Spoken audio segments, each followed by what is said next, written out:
RLA Recording Studio। Music director Tuntun Babu सल्हा।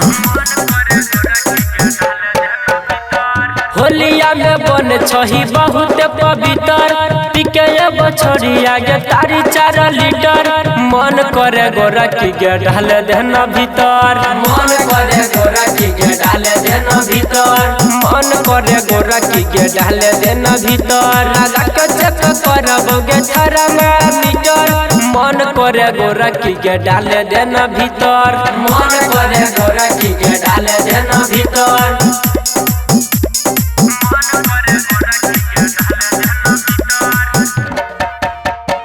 Music director Presented by टुनटुन बाबू RLA Recording सल्हा। Studio।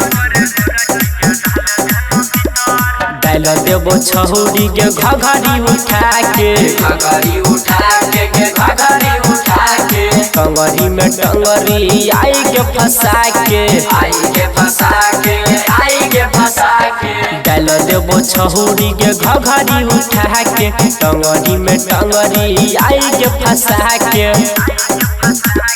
खोल देबो छौरी के तोहरा सेटर बढ़ा देबो छौरी हम दुनु इंडिकेटर मन करे छौरी के डाल देना भीतर मन करे गोरा की के डाल देना भीतर।